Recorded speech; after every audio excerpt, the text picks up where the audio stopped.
Hello again, lovelies. Pup here with another episode of GoTWiC Guides for Dummies. I'm gonna go ahead in this episode and point out a few things about synergies and the different types of synergies. First things first, we're gonna go ahead and give you the different types. So if you go into the commander screen down here in the bottom, you'll see a little chalice. If you click on that, it's going to bring you back to this screen where we discussed our Melisandre and Sabrina for construction. But down here at the very bottom, you're going to see three tabs. The first one being weakness, the second one being female, and the third one being combo. And those are the three types of synergies. There is technically a fourth type of synergy that doesn't really get talked about too much, but it is the free-to-play version. 100% free-to-play version, and it consists of Uma and Arya in the same lineup. And that'll be something I think we cover in a later video. For this video, we're going to focus in on combo bleed. Now, of course, with anything in this game, there are different tiers of each thing. So if you scroll all the way down, you're going to see one of the absolute basic forms of this synergy, and that's going to be with Synara, Chris, Rhea, Kevin, and Barrett. This is by far one of the most common versions of this synergy. And what are we referring to when we talk about synergy? Well, let's take a really close look because that's going to be in our Awakening tab. This here is what I'm referring to and what everyone is referring to when they talk about synergies. That is how well each commander works with each other. Synara in particular is needed for combo bleed. She is absolutely mandatory. That's why she is all the way over here in this left column. But looking at her 4-star ability, when allied melee troops use normal attacks, there's a 70% chance of attacking one additional time, a 20% chance of attacking a second additional time, both with a damage coefficient. The first one 30% and the second 20%. However, allied troops are silenced and excited. The silenced status being unable to cast active army skills, and the excited status unable to initiate weakness attacks against weakest lineup. So effectively, she makes it so that if she's in your lineup, you can no longer use weakness attacks or active army skills. And the active army skills are right up here at the top. Hers in particular would be Water Strike. It almost never pops up in a full battle report due to how she silences everybody. And by everybody, I mean all 5 commanders in the lineup. And all that really means is that with her in your lineup, you cannot have female synergy or weakness. One commander I noticed they do not have on this screen is Lario. He is a relatively new commander to the infantry lineup, but he fits directly into a combo bleed crit synergy, and I can post his 4-star ability now. That way you can take a look at it. But as you can see, he follows that same normal attack trend. The more normal attacks, the better it is, and in this case it's for crit, which leads directly into our next commander. One of my all-time favorites, Rhea. Whenever allied troops land a critical hit, inflict bleed on the target. That's where it gets the combo bleed name from. Whenever the allied front row lands a total of 20 normal attacks, the next normal attack will be a critical hit. So, if we're thinking about how synergies work, Synara increases the number of normal attacks performed by your lineups. By consequence, that will then have Rhea critting more. So the more normal attacks, the more bleed, the more crits. So the next commander I'd like to talk about is Kevin. He is quite good when it comes to both an infantry and a cavalry bleed lineup. And yes, you can use him in a cav bleed lineup. There is an example of it right here. Merrill is effectively the cavalry version of Lario. So yes, you could definitely run a combo bleed as a cav player. But for our purposes, we're going to stick with infantry. He does really well in an infantry setup. He gives total health and total attack, but his awakening is really where he shines. When each allied lineup in the front row uses a normal attack, there's a 15% chance of granting a shield to that allied lineup with the greatest losses. Double chances for melee troop types. Let's back that up real quick. That says when each allied lineup, so that means every lineup uses a single normal attack. So with Sonara, you're effectively getting attack after attack after attack. And yes, 15% is a small chance, but that is at a base because later on you could give him his weapon and that will increase. But he is almost necessary for countering the weakness setup because of how it works. He'll give a shield to the one with the greatest losses, and weakness targets the lineup with the greatest losses.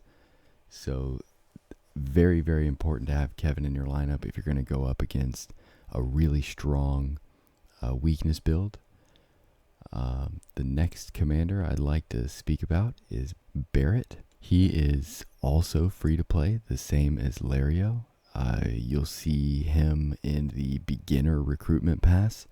If you're going to go infantry, he's a really easy pickup, but whenever each allied lineup in the front row uses normal attacks 8 times, there's a 50% chance of inflicting bleed, but Barrett will be silenced for the entire battle, which honestly does not matter too much, because if he is in a lineup with Sonara, she is silencing him already. So definitely a nice pickup, a good easy add to a beginner bleed lineup, but he will get phased out relatively quickly. The last one I'd like to talk about is Chris, because honestly he doesn't necessarily factor into the combo bleed lineup. He's just relatively good as an infantry commander, especially for free players. Whenever your infantry loses 5%, they gain 3% defense, and that will also go up and change depending on if you have his weapon. But he will, like I said, get phased out very quickly, especially if you go for Lario. Honestly, I would do this setup and Lario instead of Chris for a full beginner. These other two lineups I wouldn't necessarily recommend.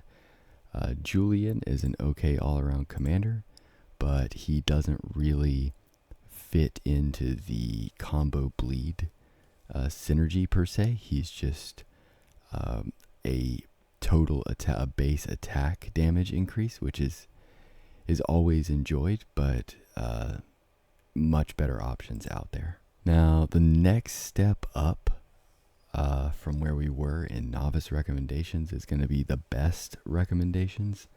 And these are going to be the ones for your whales, the people who are looking to spend, or even like your big barracudas or your tunas or whatever you want to call them. But overall, there is a general consensus that Jon Snow is one of the best you could go for. But in my opinion, the very best you could go for currently is Vorian. There is really no easy way to get him, but if you can get him, he is phenomenal for a combo bleed synergy. All allied infantry lineups inflict bleed that lasts for 5 seconds after every 3 normal attacks they launch. That is alone just insane. Increased the crit chance of troops brought by Vorian by 40%. If you're running him in a lineup with Rhea, increasing the amount of crits that are done throughout the fight, this can get rather crazy rather quickly. But that's not even the half of it. The best part of this is each time an allied lineup triggers a critical hit, it gains the damage reflection effect. The next time it suffers an attack from troops, it reflects 50% of damage taken to attacker. Stacks up to 5 times. That is just insanely good. So very good. So if you can get Vorian, for anyone doing this or listening to this, he must be 4 stars for this to even be a thing. I'm sure if you've watched any of the other videos that are out there, you know this, but yes, he is very good. John, I would say, is the next best. Then you've got Darren. He is also phenomenal in a combo bleed set. Once again, we're talking about the whales here, but when the allied front row lands a total of 50 normal attacks, Darren deals damage once to all enemies, damage coefficient 50%. If an enemy is inflicted by bleed, they take damage 1 extra time, so that's 2 times that damage. Yes, this does trigger much later in the fight, but if you are set up correctly and have a good synergy going, 50 normal attacks should happen relatively quickly. Now, another commander not many touch on, but I'd like to go ahead and mention anyway.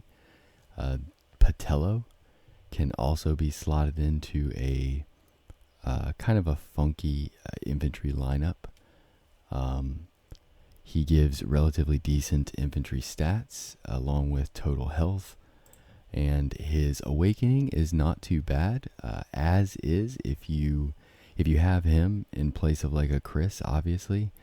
25 seconds after the battle begins, or when the ally receives 10 instances of healing, the allied front row's attack is increased by 30%, and their damage reduction is increased by 8 for the entire battle.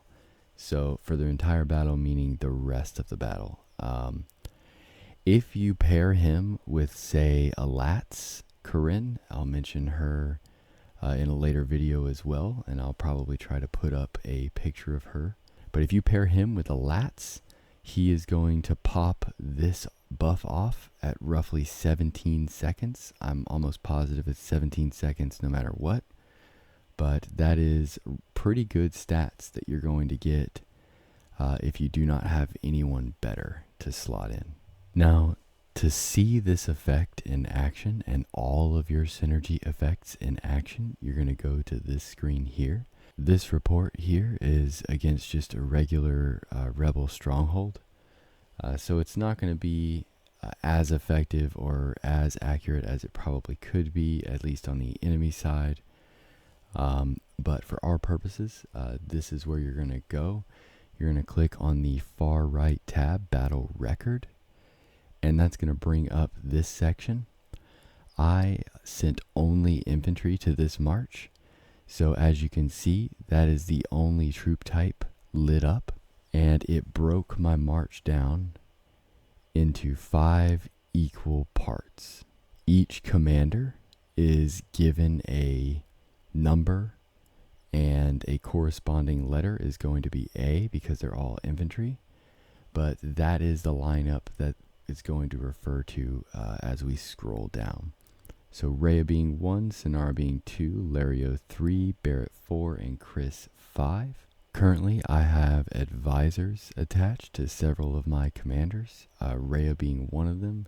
As you can see, Hodor took effect here.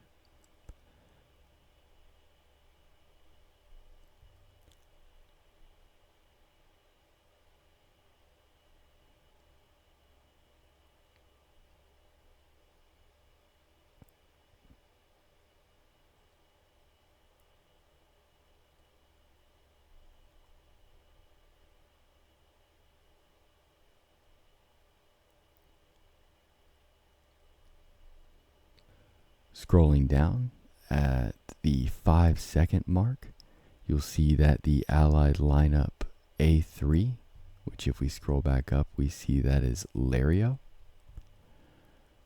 He attacked the enemy infantry at 185,000 infantry. The enemy lost 1,189 infantry, and that triggered Sinara's War Soul Awakening, basically allowing Lario to attack 1 extra time.